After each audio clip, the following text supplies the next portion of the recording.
Rumus yang kedua apa? Termasuk wal kadhiminal ghaidh itu. Coba sistem sosial itu yang menyelamatkan itu satu, wal kadhiminal ghaidh. Kalau emosi itu dikendalikan. Coba andaikan Pak Wahtul Wahid ketika jadi dosen, kalau emosi nabrak mahasiswa, kalau emosi nendang mahasiswa, enggak akan jadi rektor, di penjara. Berarti yang menyelamatkan karirnya apa? Wal kadhiminal ghaidh.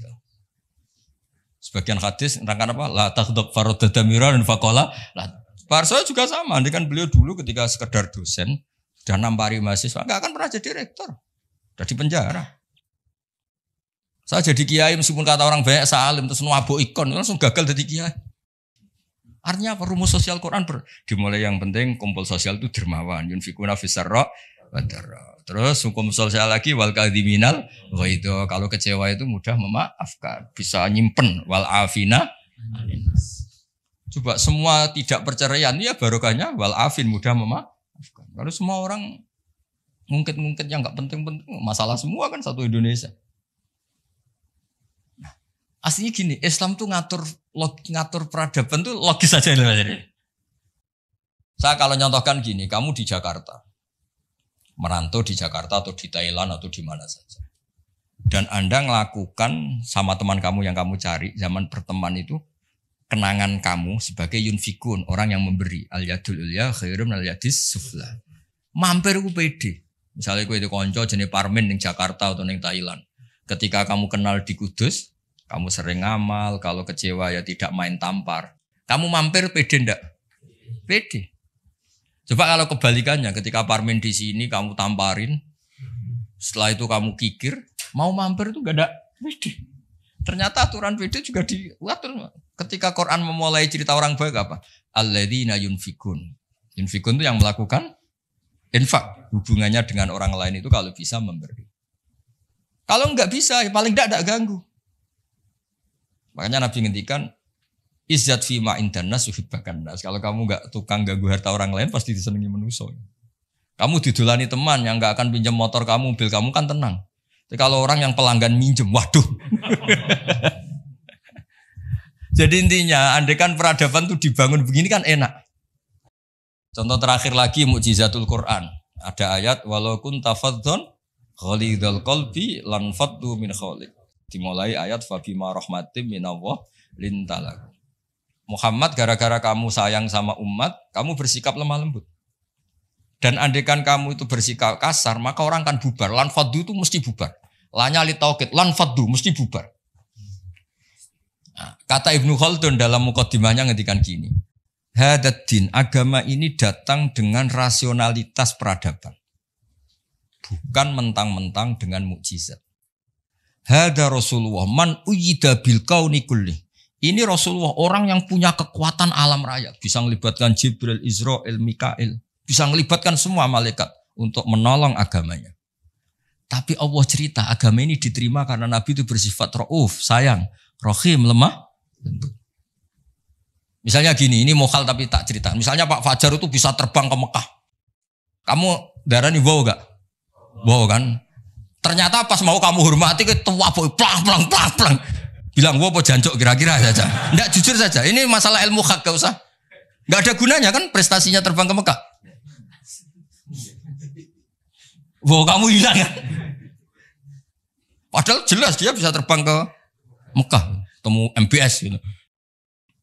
Muhammad bin Salman itu yang enggak ngaruh. Yang pengaruh adalah sifat lintalahu bil mu'minina raufur rahim. Juga gitu. Ini rektor, ini ketua badan wakaf, ini presiden, ini kiai besar. Yang ngaruh adalah sikap kasih sayang. Ketika itu dilanggar, lan faddu. Kamu hormat sama rektor, sama saya, misalnya kiai besar. Tapi misalnya pas kiai hormat, tua aku ikut bal-balan satu. Mesti tuntas apa? Clear ya? Maksudnya gini Pak Zoy, ya mukjizat itu yang Nyon Sewu ditawarkan Rasulullah, yang diwasiatkan, yang disuruh pakai pegangan ini loh Quran. Pegang sebagai peradaban, sebagai akidah, sebagai perilaku. Ya, makanya mukjizat Quran mustamirah karena peradaban ini nggak terkalahkan. Mustamirah. Tapi kalau peradaban kok tongkat gitu kan terus repot sih. Dipakai apa? Dibilang nggak mukjizat ini milik Nabi Musa, pas kita pakai ternyata gak mandi karena pemakainya kita. Tapi kalau mujizat Quran kan jelas. Ilmu logikanya ketika Tuhan Esa kena kan tadi. Angka 2, 3 dibanding angka 1 adalah nisbatul far'i ilal asli. Angka peradabannya kena. Poin peradaban kena hubungan dengan orang lain. Al-yadul ulya khairun minal yadis sufla. Jelas ya? Termasuk hubungan dengan istri. Allah tuh bayangkan hubungan dengan istri itu tidak baik-baik saja. Itu niknya Quran. Di Parsa itu Quran itu bayangkan hubungan dengan istri itu tidak baik-baik saja. Wa ashiruhunna bil ma'ruf. Itu urusannya orang fa'in ahbabtumuhunna. Fa'in karihtumuhunna. Karena Allah itu saking pinternya. Namanya kumpul itu mesti ada masalah. Makanya bayang kalau ada masalah. Dan kamu sudah enggak suka. Mbok yo mikir hal yang kadang kamu enggak suka itu hikmahnya besar. Jadi Quran itu membangun peradaban dengan segala asumsi. Asumsinya adalah yang tidak kita inginkan. Fa'in kari tumuhun. Makanya kita dilatih senam otak.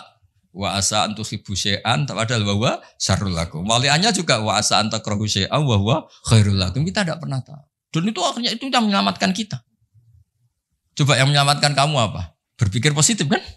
Dan itu aturannya Quran. Satu pernah baca kitab. Dan itu kebetulan ada orang minta nasihat saya habis baca kitab itu. Dia ketika kaya raya jabat temannya banyak. Ketika miskin jadi buruh temannya tidak ada yang main. Dia ngeluh, wah ini orang munafik semua. Ketika saya jatuh gak ada yang kesini. Dan dia sudah jadi buruh bikin bata itu, bikin batu bata itu. Terus tak bilang, malah bagus gitu. Kalau teman-teman kamu datang, terus kamu ditonton pas dibentak-bentak majikan, malah kamu malu tuh. Jadi Allah bikin kultur itu bagus. Kalau miskin jatuh gak ada yang main. Kalau main kamu malah jadi tontonan. Oh iya Gus, baru tertawa-tawa. Jadi di balik yang kamu tidak suka itu ada kebaikan. Makanya Imam Syafi'i saya sering cerita di mana. Imam Syafi'i itu ada orang ketemu beliau cium tangan hormat, setelah di luar maki-maki. Sapi gini. Terus ada yang lapor. Orang yang tadi cium tangan engkau, yang hormat engkau di luar maki-maki kamu. Imam Syafi'i tertawa-tawa. Loh kamu diceritain ini kok tahu? Baguslah berarti sapi bawah. Di depan saya ada berani. Dianggap enteng saja Pak. Maksudnya ini jasa ke rektor. Kalau ada yang di luar kok gak cocok. Depan saya gak berani. Wibawa saya. Itu saya gunakan Gus. Jadi kadang dianggap enteng saja Pak. Terus diceritain lagi. Oh ini separuh kampung kamu itu gak suka sama kamu. Jadi Imam Syafi'i, baguslah. Yang gak suka itu pasti gak pernah utang itu. Gak pinjem-pinjem itu. Yang masalah itu yang suka.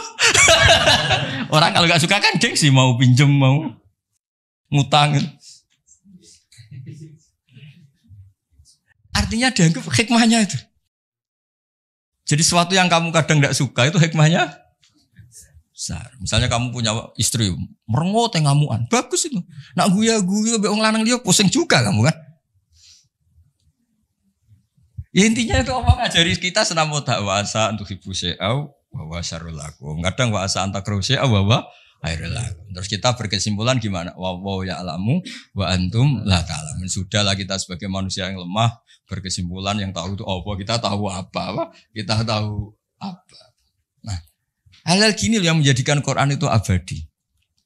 Ya, ini sebelum asar tak bacakan takbir lagi ini di kitab Itqan. Ini lebih bagus, lebih ekstrim. Itu tadi kitab Fathul Bari yang barusan tak baca Pak Fajar. Kalau ini dari kitab Al-Itqan. Itqan itu spesialis tentang ulumul Quran. Ini kalau wawas Pak Arsa ya. Wa aksaru mu'jizati hadhil ummah aqliyatun li farati dzakaihim wa kamali afhamihim. Wa li anna hadhihi syari'ata lamma kanat baqiyatan ala safahatid dahri ila yaumil qiyamah khussat bil mu'jizah al-aqliyah al-baqiyah. Jadi agama ini karena akan dipakai sampai kiamat, maka agama ini harus logis. Karena ini yang bisa menyelamatkan. Misalnya gini logis. Ketika saya hubungan dengan Pak Fathul Wahid baik-baik saja, karena hubungannya saling manfaat. Dan Islam mengharamkan madharati ke orang lain, merusak orang lain, merusak sarana umum. Dan itu yang menyelamatkan peradaban adalah Allah gak suka perilaku apa? Merusak. Kita di mana-mana akan baik-baik saja kalau kita tidak merusak hanya orang lain. Terus Allah cerita lagi, wa yuhibbul muhsinin misalnya, inna wa yuhibbul muhsinin. Kita hidup di mana saja kalau kita ihsan pasti baik-baik saja. Gak usah pakai mukjizat tongkatnya Nabi Musa tuh, mentang-mentang go tongkat ngalor ngidul, pakai akek Sulaiman misalnya, gak usah. Yang menyelamatkan kita itu peradaban yang dibangun Allah Subhanahu wa taala. Ya kalimat di kitab Itqan ini jelas khussat bil mu'jizah al-aqliyah. Jadi kamu tidak usah terbang ke langit untuk tahu kalau Allah itu esa. Juga ada harus coba saya ceritain Pak Harso. Ini di sini ada kalimat itu betul-betul sadis, tapi sadis yang baik. Wa aksaru mu'jizati bani Israel kanat khisiyatan li biladatihim wa qillati basaritihim. Dasar bodoh, mukjizat agak wow itu gak ngandel. Misalnya contoh barang gini. Andai kan Anda jadi Nabi Musa, Anda akan ya jadi rektor aja agak susah apalagi jadi Nabi Musa. Nabi Musa itu pernah debat Pak Arso sama Fir'aun. Pertama debat itu lucu, Nabi Musa kan disuruh Allah datang ke Fir'aun. Terus dia cerita, Fir'aun kamu harus nyembah Allah, Allah itu Rabbul Alamin. Kata Fir'aun, Tuhan kamu itu siapa kalau gitu? Ya Rabbul Alamin, Rabbus Samawati wal Ardi yang nuhani langit dan bumi. Dari Fir'aun gini, terus manggil Haman, Haman itu ajudannya. Jangan dibahasakan arsiteknya, nanti tersinggung ini yang arsitek. Sebenarnya Haman itu kan arsitektur. Iya kan? Enggak usah. Jangan terus arsitektur berarti jabatannya. Wah, jangan. Ini arsitektur yang Islami ini. Kata Fir'aun. Ini contoh bahwa akal dengan dasar itu menang akal. Saya ulang lagi, akal dengan dasar itu menang akal. Kata Fir'aun gini. Saya jalan-jalan kemana-mana setahu saya yang dituhankan saya. Karena dia pakai contoh fisik. Khisyah itu fisik yang bisa diindra. Ma'alim tulakum min ilahin huiri. Saya jalan kemana-mana ternyata yang jadi Tuhan itu saya. Nah terus akhirnya Nabi Musa bilang Tuhanku yang menguasai langit. Fir'aun malah kurang ajar lagi bar saya. Haman sini. Ibnili sorkhan. Ya Haman ibnili sorkhan la ali abluhul asbab. Asbab as-samawati fa'attali'a ila ilahi Musa. Haman, saya bikinkan piramida yang tinggi. Saya mau ngintip Tuhannya Musa. Padahal Nabi Musa tahu, meskipun diintip juga gak kelihatan kan. Jadi Nabi Musa, saya saja gak pernah lihat, apalagi kamu. Nah itu kan masalah kalau betul sudah bikin piramida. Gak tahu ini pas kuliah belajar apa lihat piramida, gak tahu. Nah, kan masalah ya. Gara-gara orang Bani Israel memaksakan semuanya itu khisyah.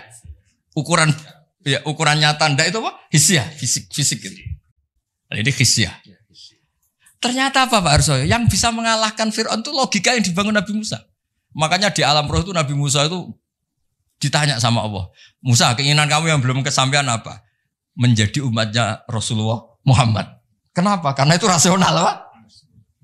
Tapi enggak kuliah di UI, andekan nyata jadi enggak mau tetap. Aku yakin orang Bani Israel gengsinya tinggi, enggak mau tetap dia. Dia tetap jadi umatnya Nabi, tetap saja enggak mau kuliah apa? Masuk Nabi di direktori, enggak Nabi kan enggak mau. Yang bisa mengalahkan apa Pak Arso? Ini cerita nyata, pentingnya rasional. Dasar sama rasional itu menang. Kan pertama debat. Tuhan kamu itu siapa? Rabbus samawati wal ardi wa ma bainahuma in kuntum muqinin. Fir'aun masih belum kalah. Debatnya depan umum, ada ajudan-ajudannya ada. Jangan bilang ada pembantu rektor, jangan ada ajudan-ajudannya. Kalau ada waktu rektor nanti rektornya berarti mewakili. Wah, bahaya itu kalau contoh itu. Nah, ternyata jurus yang menang itu jurus rasional. Nabi Musa bilang gini, Rabbukum wa rabbu abaikumul awwalin. Yang nuhani nenek moyang kamu. Wah, langsung kepikiran. Orang di sekelilingnya langsung yaktumu imanah. Langsung menyembunyikan. Yang menuhani nenek moyang kamu. Weh, nak Fir'aun Tuhan, mbah-mbahnya pengerani sopo ya. Ini kan ada tanggal lahirnya. Tuhannya itu ada surat kelahirannya, ada tanggal. Iya. Aktenya ini gimana yang babanya? Tidak bertuhan kan? Itu menjadikan waqala rajulun mu'minun min ahli fir'auna yaktumu imanah. Karena rasional itu bisa menjadikan orang sekeliling Fir'aun terus iman. Jangan Fir'aun itu geblek tenan macam. Wong karuan dekne lahir di bapak di mbak terus babayu pangerane. Leluhurnya Tuhannya siapa kalau Tuhannya dimulai dari dia? Akhirnya banyak yang diam-diam itu iman. Berarti apa? Jurus menjelaskan yang dahsyat mulai melibatkan piramida ternyata kalah dengan jurus rasional. Nah, makanya mukjizatnya hadil khussat bil mu'jizah al aqliyah al